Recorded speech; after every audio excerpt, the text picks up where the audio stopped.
നമസ്കാരം. നമ്മൾ നമ്മൾ ഇന്ന് പറയാൻ പോകുന്നത് എന്താണെന്ന് വെച്ചാൽ SMC കൺസെപ്റ്റാണ്.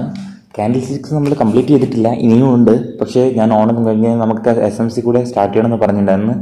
ഒരു 10-11 വീഡിയോയിൽ SMC കൺസെപ്റ്റ് കംപ്ലീറ്റ് ചെയ്യാൻ പറ്റുമെന്ന് ഞാൻ വിചാരിക്കുന്നു. മാത്സ് നോളജ് വിത്ത് മിനിമം വീഡിയോസിലാണ് ഞാൻ ഉദ്ദേശിക്കുന്നത്. എന്ത് നോളജ് ആണെങ്കിലും നമുക്ക് ആദ്യം വേണ്ടത് നമ്മുടെ ആ ഡിസിപ്ലിനാണ്. ആ discipline with knowledge along with money, mindset to manage ആണ്. അതായത് റിസ്ക് മാനേജ്മെൻ്റ് ആയാലും മണി മാനേജ്മെൻ്റ് ആയാലും ഇത് നമ്മൾ അറിഞ്ഞിരിക്കണം. ഓക്കെ, അപ്പോൾ നമ്മൾ ഫസ്റ്റ് പറയാൻ പോകുന്നത് SMC എന്തിനാണെന്നാണ്. അതായത് SMCയുടെ ആവശ്യകത എന്താണെന്നാണ്. ഇതൊക്കെയാണ് നമ്മൾ നോക്കാൻ പോകുന്നത്. എന്തുകൊണ്ടാണ് എസ്പെഷ്യലി ഓപ്ഷൻ ട്രേഡിംഗ് ആണ് ഞാൻ പറയുന്നത് കേട്ടോ. ഓപ്ഷൻ ട്രേഡിങ് നമുക്ക് നല്ല രീതിയിൽ പൈസ, അതായത് 1000 ഇട്ടിട്ട് 500 എടുക്കാം, അല്ലെങ്കിൽ 5000 ഇട്ടിട്ട് 5000 വിഡ്രോ ചെയ്യാം, അല്ലെങ്കിൽ 100% പ്രോഫിറ്റ്, അല്ലെങ്കിൽ മോർ ദൻ 20% പ്രോഫിറ്റ്. ഇതൊക്കെയാണ് നമ്മൾ ഓപ്ഷൻ ട്രേഡിങ്ങിനെ വെച്ച് പറയാറ്. അതായത് ലെസ് എമൗണ്ട് വെച്ചിട്ട് നമ്മൾ മാക്സിമം എമൗണ്ട് പ്രോഫിറ്റ് എടുക്കുക, അതായത് as A buyer. Okay, as A buyer എന്ന് വെച്ച് കഴിഞ്ഞാൽ നമ്മൾ നോർമലി എമൗണ്ട് ഈക്വലൻ്റ് ആണ്. അതായത് എത്ര ക്വാണ്ടിറ്റി എടുക്കുന്നു അതിനനുസരിച്ച് എത്ര റുപ്പീസ് ബൈ അതായത് ഇപ്പോൾ 25 ക്വാണ്ടിറ്റി ആണെങ്കിൽ 10 റുപ്പീസിൻ്റെ ഒരു ഓപ്ഷൻ ബൈ ചെയ്യുകയാണെങ്കിൽ, ഒരു സ്ട്രൈക്കിലെ ഓപ്ഷൻ ബൈ ചെയ്യുകയാണെങ്കിൽ അതിന് 25 × 10, അപ്പോൾ 250 റുപ്പീസേ വേണ്ടു. അതേപക്ഷം ഒരു ഓപ്ഷൻ സെല്ലർ ആണെങ്കിൽ ആൾക്ക് നിഫ്റ്റിയിലാണെങ്കിൽ 80,000 to 1 lakh മീൻസ് എമൗണ്ട് ഏകദേശം അപ്രോക്സ് ഒരു ഹെവി എമൗണ്ട് തന്നെ പേ ചെയ്യേണ്ടി വരും. അതായത് seller is N obligation, selling ഒരു ഒബ്ലിഗേഷൻ ആയിട്ടും ഓപ്ഷൻ ബൈയിങ് എന്ന് വെച്ച് കഴിഞ്ഞാൽ നമ്മുടെ ഒരു ടോക്കൺ ഓഫ് മണിയാണ്. അതായത് ഒരു വിളയ്ക്ക് അതായത് ഒരു ബനാന അല്ലെങ്കിൽ ഒരു കൃഷി, അല്ലെങ്കിൽ ഇതിന് വേണ്ടിയിട്ട് നമ്മൾ വാങ്ങിക്കാം എന്ന് പറഞ്ഞിട്ട് നമ്മൾ കൊടുക്കുന്ന ഒരു ടോക്കൺ ഓഫ് എമൗണ്ടാണ്. അത് വേണമെങ്കിൽ വാങ്ങിക്കാം, ഇല്ലെങ്കിൽ വേണ്ട. അപ്പോൾ അതിൽ നമുക്ക് നഷ്ടം ടോക്കൺ ഓഫ് എമൗണ്ട് മാത്രമാണ്. പക്ഷേ നമ്മൾ ഫുൾ പേ ചെയ്യുന്നില്ല. അതായത് ഞാൻ ഈ 1 lakhന് ഈ വിള മുഴുവൻ വാങ്ങിക്കാമെന്ന് പറഞ്ഞിട്ട് അത് കൊടുത്തു കഴിഞ്ഞാൽ നഷ്ടപ്പെടാം. ചിലപ്പോൾ മഴ കാരണം ആ വിള മുഴുവൻ നഷ്ടപ്പെടാം. മീൻസ് വിള നഷ്ടപ്പെടാമെന്നല്ല, ഉണ്ടാകുന്ന ഈൽഡ് കുറയാം, അല്ലേ? ഉണ്ടാവുന്ന ഈൽഡ് കുറയാം, അല്ലെങ്കിൽ സപ്ലൈ ആ സമയത്ത് സപ്ലൈ കൂടാം, അല്ലെങ്കിൽ മൾട്ടിപ്പിൾ, അതായത് നിങ്ങളെപ്പോലെ പല ആൾക്കാരും വിൽക്കാൻ ഇറങ്ങാം. അപ്പോൾ സപ്ലൈ കൂടും ഇൻ കേസ്, അല്ലെങ്കിൽ ആ സമയത്തുള്ള ഡിമാൻഡ് കുറയാം. അതായത് അരിഭക്ഷണം ഇൻ കേസ് എന്തെങ്കിലും അസുഖം കാരണം അരിഭക്ഷണം കൊണ്ടാണ് ആ അസുഖം വരുന്നതെന്ന് പറഞ്ഞു കഴിഞ്ഞാൽ എല്ലാവരും സ്റ്റോപ്പ് ചെയ്യും. അപ്പോൾ നിങ്ങളുടെ അടുത്തുള്ള ആ ക്രോപ്പ് മീൻസ് ആ അരി നിങ്ങൾക്ക് സെല്ല് ചെയ്യാൻ പറ്റാതാവും. അപ്പോൾ ഇതൊക്കെ എന്ത് സംഭവിക്കാം? നിങ്ങൾക്ക് നഷ്ടം സംഭവിക്കാം. പക്ഷേ ഇതേ സമയം ബയറാകുമ്പോൾ ആ ടോക്കൺ ഓഫ് എമൗണ്ട് നമ്മൾ കൊടുത്തു ഒഴിവാക്കി പോയി. പക്ഷേ ഇതൊരു ഹെവി എമൗണ്ട് ആവും നമ്മൾ മൾട്ടിപ്പിൾ ക്വാണ്ടിറ്റി ആകുമ്പോൾ. നിങ്ങൾക്ക് കൺഫ്യൂഷൻ ഉണ്ടാവാം, പക്ഷേ ഇത് കുഴപ്പമില്ല, അറിയുന്നവർക്ക് മനസ്സിലാവും. എന്നാൽ നമ്മൾ പറയുകയാണ് 99% അല്ലെങ്കിൽ 90% ആൾക്കാരും ഫെയിലിയറാണ് ഓപ്ഷൻ ട്രേഡിങ്ങിൽ. പക്ഷേ സ്വിംഗ് ട്രേഡിങ് അല്ലെങ്കിൽ ഇൻവെസ്റ്റ്മെൻറ്റിൽ ആൾക്കാർ അത്രത്തോളം ഫെയിലിയർ അല്ല കേട്ടോ. F&O അതായത് ഫ്യൂച്ചേഴ്സ് ആൻഡ് ഓപ്ഷൻസ്, ഇതിൽ ഹെവി ഫെയിലിയറാണ്. കാരണം എന്താണ്? ആൾക്കാരെ എങ്ങനെയാണ് ബിഗ് പ്ലേയേഴ്സ് ട്രാപ്പ് ചെയ്യുന്നവർക്ക് ട്രാക്ക് ചെയ്യാൻ പറ്റുന്നില്ല. അപ്പോൾ അതെങ്ങനെ ട്രാക്ക് ചെയ്യാം? ഓക്കെ, അപ്പോൾ നിങ്ങൾക്ക് എന്താ തോന്നുന്നത്? ഈ ബിഗ് ട്രേഡേഴ്സ്, അതായത് ബിഗ് ഫണ്ട് എന്ന് വെച്ചാൽ ബാങ്ക്സ്, അല്ലെങ്കിൽ ഇൻഷുറൻസ്, അല്ലെങ്കിൽ hedging funds, mutual fund, FIAs means institutional investors indicators വെച്ചോ അല്ലെങ്കിൽ സപ്പോർട്ട് റെസിസ്റ്റൻസിന് മുകളിലാണോ ട്രേഡ് ചെയ്യുന്നതാണ് നിങ്ങൾ വിചാരിക്കുന്നത്? ഒന്ന് ചിന്തിച്ച് നോക്കും. അവർ എന്തെങ്കിലും ചാർട്ട് പാറ്റേണോ അല്ലെങ്കിൽ നിങ്ങൾ കണ്ട എന്തെങ്കിലും ചാർട്ട് പാറ്റേണോ ഒക്കെ വെച്ചായിരിക്കും അവർ ട്രേഡ് ചെയ്യുന്നത്. ഒരു എക്സാമ്പിൾ നോക്കുകയാണെങ്കിൽ ഒരു ബ്രേക്ക് ട്രേഡ് എടുക്കാം. ഒരു ബ്രേക്ക് ട്രേഡിൽ ഇൻ കേസ് ഇപ്പോൾ നമ്മൾ ഒരു ഇതിൽ നമ്മൾ മാർക്ക് ചെയ്യാണ്, ഇതാണ് ഇതിൻ്റെ സപ്പോർട്ട്, ഇതാണ് ഇതിൻ്റെ റെസിസ്റ്റൻസ്. അപ്പോൾ നമ്മൾ എന്ത് ചെയ്യും? ആസ് എ നോർമൽ ഒരു ടിപ്പിക്കൽ ഓപ്ഷൻ ബയർ എന്ത് പറയും? ഇതാണ് ഈ സംഭവം, ഇത് റെസിസ്റ്റൻസ് ആണ്, ഇവിടെ നിന്ന് ബ്രേക്ക് വന്നു കഴിഞ്ഞാൽ നമ്മൾ അപ്പം ബൈ ചെയ്തോളാം എന്ന് പറയും.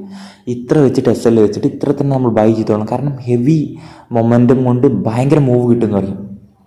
ഇത് എപ്പോഴൊക്കെ ട്രാക്ക് ചെയ്യും ശരിയാവുന്നൊന്ന് നോക്ക്. ശരിയാവൂ? ഇതിൽ ശരിയാവും? ഇതിലെന്താ സംഭവിച്ചതെന്നൊന്ന് ചെക്ക് ചെയ്യും. അപ്പോൾ എന്താ സംഭവിക്കുന്നത്? ഫേക്ക് ബ്രേക്കൗട്ട് വരാം. എന്താ ചെയ്യാൻ കാരണം? ഒരു W പാറ്റേൺ എടുത്ത് നോക്ക്. ഒരു W പാറ്റേണിൽ അല്ലെങ്കിൽ M പാറ്റേണിൽ അല്ലെങ്കിൽ ഇതിൽ നമ്മൾ നോർമലി പറയാറുള്ള ഒരു കാറ്റഗറി സിനാറിയോ, ഇതിൻ്റെ ഈ ലൈൻ, അതായത് നെക്ക് ലൈൻ എന്ന് പറയും. ഈ ലൈൻ ബ്രേക്ക് ചെയ്ത് കഴിഞ്ഞാൽ നമ്മൾ എൻട്രി എടുത്തു എന്നാണ് പറയാം അല്ലേ? കാരണം എം ആയാലും ഡബ്ല്യു ആയാലും ഇങ്ങനത്തെ പാറ്റേണൊക്കെ നമ്മൾ ഐഡൻറ്റിഫൈ ചെയ്യാറുണ്ടല്ലോ. ജസ്റ്റ് അതുകൊണ്ട് പറഞ്ഞതാണ് കേട്ടെ. ഓക്കെ, അതിൽ നിന്ന് ഞാനൊരു എക്സാമ്പിൾ വെച്ചിട്ട് തന്നെ കാണിച്ചു തരാം. ഇതിലിപ്പോൾ ഒരു ഡബ്ല്യു പാറ്റേൺ ഫോം ചെയ്യുന്ന ഒരു എക്സാമ്പിൾ കാണിക്കാം കേട്ടോ.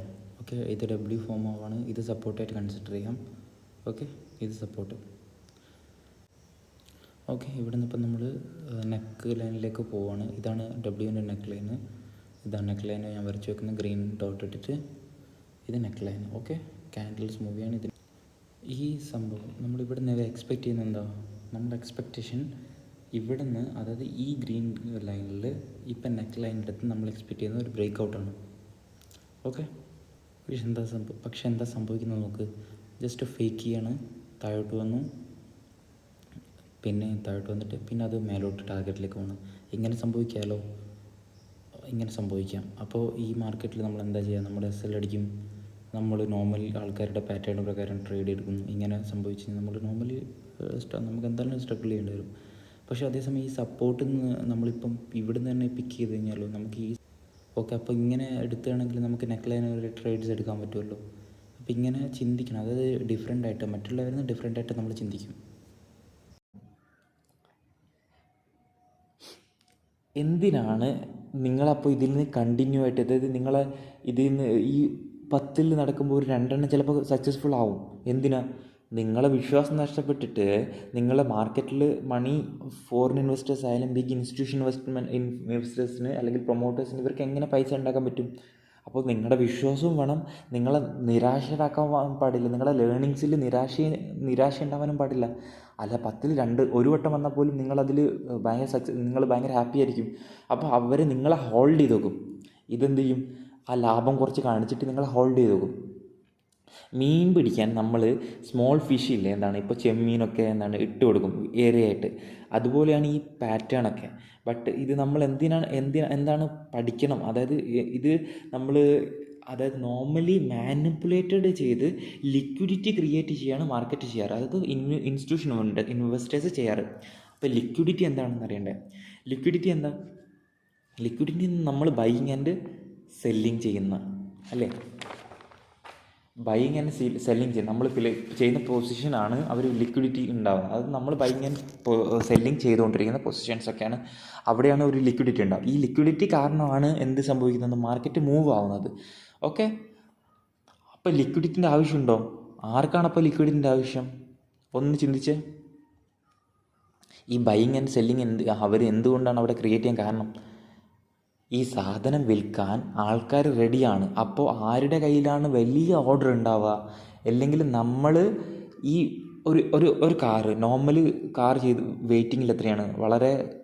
വളരെ ലെസ് ടൈം ആയിരിക്കും. പക്ഷേ ഒരു 5 ഹെക്ടറിൻ്റെ ബുക്കിംഗ് നിങ്ങൾ എന്തായിരിക്കും അവസ്ഥ ഒന്ന് ചെയ്ത് നോക്കുക. അതിൻ്റെ വെയിറ്റിംഗ് മന്ത്സ് ആൻഡ് എനിക്കൊന്ന് ലോട്ട് ഓഫ് മന്ത്സ് വെയിറ്റ് ചെയ്യണമെന്ന് തോന്നുന്നു. അപ്പോൾ ബട്ട് അതിൻ്റെ ആവശ്യം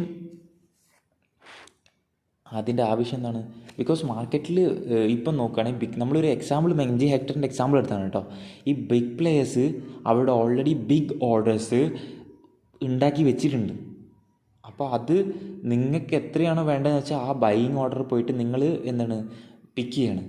അപ്പോൾ ഇതിൽ അവർക്ക് അപ്പോഴേ പ്രോഫിറ്റ് കിട്ടും. അവരുടെ പൊസിഷനിൽ ഉണ്ടാക്കി അതിന് ഓർഡർ വാങ്ങിച്ച ആൾക്കാർ സെറ്റായാൽ മാത്രം അവർ നിങ്ങളെ ട്രാപ്പ് ചെയ്തിട്ട് മാനിപ്പുലേറ്റ് ചെയ്ത് അവരുടെ പ്രോഫിറ്റിൽ ഇരിക്കാൻ പറ്റും. അപ്പോൾ നിങ്ങൾക്ക് ഈ സംഭവം അവരെവിടെയാണ് ഓർഡർ ഉണ്ടാക്കുന്നത്, എവിടെയാണ് ആ ഒരു ട്രാപ്പ് ക്രിയേറ്റ് ചെയ്യുന്നത് നിങ്ങൾക്കറിയെങ്കിൽ നിങ്ങൾക്ക് അതിൻ്റെ തൊട്ട് സൈഡിലിരുന്ന് കഴിഞ്ഞാൽ നിങ്ങൾക്ക് ലോസ് ഉണ്ടാവുകയാണെങ്കിൽ പോലും വളരെ മിനിമൽ ലോസ് ആയിരിക്കില്ലേ? കാരണം 10ൽ 2 എന്നാൽ നിങ്ങളെ വിശ്വസിപ്പിച്ചല്ലേ പറ്റൂ. അതാണ് ഞാൻ പറഞ്ഞത്. ലോസ് ഉണ്ടാവുകയാണെങ്കിൽ നിങ്ങൾക്ക് ലോസ് അത് ചെറിയ ലോസും ആയിരിക്കും. അങ്ങനെയാണ് ഞാൻ ബോട്ടം പിടിക്കുന്നത്. പെർഫെക്റ്റ് ബോട്ടം പിടിക്കുന്നത് നിങ്ങൾ കാണാറുണ്ട്. സ്റ്റോപ്പ് ലോസ് ഒക്കെ വളരെ ലോ വെച്ചിട്ട്. അപ്പോൾ ബിഗ് പ്ലേയേഴ്സ് ഓർഡർ നമ്മളെപ്പോലെ 100 ക്വാണ്ടിറ്റിയോ അല്ലെങ്കിൽ ₹1,00,000 വെച്ചായിരിക്കില്ല അവർ ചെയ്യാറ്. അവരുടെ ബിഗ് ഓർഡേഴ്സ്, അതായത് നമ്മളെ വെച്ച് നോക്കുമ്പോൾ അവർ ബൈയിങ് ചെയ്യുന്ന അല്ലെങ്കിൽ സെല്ലിങ് ചെയ്യുന്ന പോലും അറിയാൻ പറ്റില്ല. അങ്ങനെ ഒരു ഒരു ഒരു ഒരു ഏരിയ ക്രിയേറ്റ് ചെയ്യും അവർ. അപ്പോൾ നമുക്ക് അവിടെ ബൈ ചെയ്യണോ അല്ലെങ്കിൽ സെല് ചെയ്യണോ എന്നറിയില്ല. അങ്ങനെയാണ് ഒരു മാർക്കറ്റ്. ഇന്നത്തെ മാർക്കറ്റ് കണ്ടല്ലോ, ഇന്ന് അത് 16 സെപ്റ്റംബറിലെ മാർക്കറ്റ് കണ്ടോ, സൈഡ് വേസ് ആണ് മാർക്കറ്റ്. അതായത് option market full side vase ആണ്. കുറേ പേർക്ക് എസ് എൽ കിട്ടിക്കാണും, അതായത് സ്റ്റോപ്പ് ലോസ് കിട്ടിക്കാണും. പിന്നെ അവരുടെ ഓർഡർ ഫില്ല് ചെയ്യാൻ വേണ്ടിയിട്ടാണ്, പിന്നെ ഓർഡർ ഫില്ല് ചെയ്ത് മൊമെൻറ്റം കിട്ടി. അപ്പോൾ ഇതൊക്കെ എന്തൊക്കെ മനസ്സിലാക്കാൻ നിങ്ങൾക്ക് നിങ്ങളൊക്കെ ഇതൊക്കെ നിങ്ങൾക്ക് മനസ്സിലാവുകയാണെങ്കിൽ നിങ്ങൾ ആരായി? ലോസ് നിങ്ങൾക്ക് കുറയില്ലേ? പ്രോഫിറ്റ് കൂടാനുള്ള ചാൻസ് കൂടുതലല്ലേ? അപ്പോൾ നിങ്ങൾക്ക് മൾട്ടിപ്പിൾ മെത്തേഡ്സാണ് ഞാൻ പറഞ്ഞു തരുന്നത്. അപ്പോൾ കോഴ്സിൽ നിന്ന് ലാക്സ് റുപ്പീസ് കൊടുത്താൽ പോലും നിങ്ങൾക്ക് പഠിക്കാൻ പറ്റില്ല. നിങ്ങളെന്താണ്, കോഴ്സ് കഴിഞ്ഞിട്ട് നിങ്ങൾ ഇതിനെക്കുറിച്ച് പറഞ്ഞാൽ മതി. കാരണം ഇല്ലെങ്കിൽ നിങ്ങൾക്ക് ഇതിന് സക്സസ് ആവാൻ മൈൻഡ് സെറ്റ് കൂടെ എന്തായാലും വന്നേ പറ്റുള്ളൂ. നിങ്ങൾ ഗ്രീഡിനെസ് വളരെ സൈഡിലേക്ക് മാറ്റി വെച്ചേ പറ്റുള്ളൂ. നിങ്ങളതായ ഡിസിപ്ലിൻ വെച്ചേ പറ്റുള്ളൂ. പിന്നെ SMC റോങ് ആണ് നിങ്ങൾക്ക് മാർക്കറ്റിൽ യൂസ് ചെയ്യുമ്പോൾ നിങ്ങൾക്ക് മനസ്സിലായിക്കോളും SMC റോങ് ആണോ, അതല്ല എത്രത്തോളം ബെസ്റ്റാണ് SMC എന്ന്. അതിൻ്റെ കൂടെ കൺഫർമേഷൻ ടെക്നിക്സ്, അതിൻ്റെ കൂടെ OI കൺഫർമേഷൻസ്. അപ്പോൾ നിങ്ങളുടെ സക്സസ് റേഷ്യോ എത്രയായി മാറും?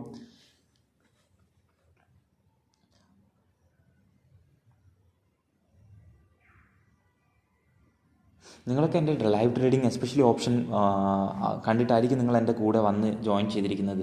അപ്പോൾ എൻ്റെ മിനിമം SL എത്രയാണ്? ആൾക്കാരെ കമ്പാരിറ്റീവ്ലി എത്ര SL ആണെന്ന് നിങ്ങൾക്ക് അറിയാമല്ലോ, വളരെ കുറച്ചല്ലേ. നിഫ്റ്റിയിലൊക്കെ 4 to 5 പോയിൻറ്റ്സാണ് ഞാൻ SL കൊടുക്കാറ്.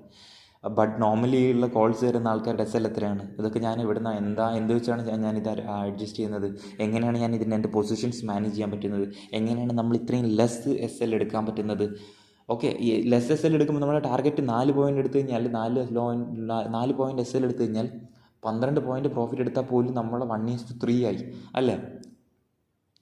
അപ്പോൾ സക്സസ് 100% ഒരിക്കലും ഒരു മെത്തേഡ്സിനും ഞാൻ ഉറപ്പായിട്ട് പറയുകയാണ് ഒരിക്കലും പോസിബിൾ അല്ല. പക്ഷേ ആ മെത്തേഡ്സ് നമ്മളെന്താണ് 60%, നമുക്ക് 60% കിട്ടിയാൽ പോലും സക്സസ്ഫുൾ നമ്മളൊരു പ്രോഫിറ്റബിൾ ട്രേഡർ ആയിരിക്കും. നമുക്ക് ഒരു മന്ത്ലി ഒരു 20-30K കണ്ണടച്ച് നമുക്ക് ഉണ്ടാക്കാൻ പറ്റും. പക്ഷേ റിസ്ക് മാനേജ് ചെയ്യാൻ അറിയണം. പക്ഷേ എമൗണ്ട് നമ്മൾ ക്യാപിറ്റലിൻ്റെ പെർസെൻറ്റേജ് ബേസ് കാൽക്കുലേറ്റ് ചെയ്യാണ് നോക്കേണ്ടത്. ഓക്കെ, SMC പ്ലെയറിന് ലിക്വിഡിറ്റി അറിഞ്ഞാണ് അവർ കളിക്കാറ്. മാർക്കറ്റിൻ്റെ ലാക്ക് ഓഫ് നോളജാണ് നമ്മൾ ഇന്ത്യൻ മാർക്കറ്റിൽ ഈ ഇഷ്യൂസൊക്കെ ക്രിയേറ്റ് ചെയ്യുന്നത്. Advance smart money concept use ചെയ്ത് നമുക്ക് minimum loss with maximum profit എന്നുള്ള നമ്മുടെ ഒരു വിഷനിലേക്ക് നമുക്ക് മുമ്പോട്ട് പോവാം. അപ്പോൾ വെയിറ്റ് ചെയ്യുക. നമ്മൾ ഇതിനകത്ത് POI ആയാലും ഫ്രക്ടലായാലും BOS ആയാലും ബ്രേക്ക് ഓഫ് സ്ട്രക്ചർ ആയാലും ചോച്ച് ആയാലും ക്യാരക്ടർ ചേഞ്ച് ആയാലും കിൽ സോൺ ആയാലും ഇങ്ങനെ കുറേ സംഭവങ്ങൾ നമ്മൾ പഠിക്കും. അപ്പോൾ നിങ്ങൾ കൂടെ നിൽക്കുക, ഞാൻ കൂടെ ഉണ്ടാവും. നിങ്ങൾക്ക് SMC കൺസെപ്റ്റ് വളരെ വളരെ നിങ്ങൾക്ക് സിമ്പിളായിട്ട് ഞാൻ പറഞ്ഞുതരും. പിന്നെ ഒരേ ഒരു ആവശ്യം ഞാൻ വെക്കുന്നുള്ളൂ, നിങ്ങൾ ഡിസിപ്ലിൻഡ് ആവുക. നിങ്ങൾ കുറച്ച് വെയിറ്റ് ചെയ്യുക പേഷ്യൻസോടുകൂടി. നിങ്ങൾക്ക് നിങ്ങളെ അൺസ്റ്റോപ്പബിളായിട്ട് നിങ്ങൾക്ക് മൂവ് ചെയ്യാൻ പറ്റും. നിങ്ങൾ പേഷ്യൻസ് വെച്ചിട്ട് ഡിസിപ്ലിനോട് ട്രേഡ് ചെയ്യുക. ഞാൻ പിന്നെ റിക്വസ്റ്റ് ചെയ്യുന്നത് അഗെയിൻ ആൻഡ് അഗെയിൻ റിക്വസ്റ്റ് ചെയ്യണം, പ്ലീസ്.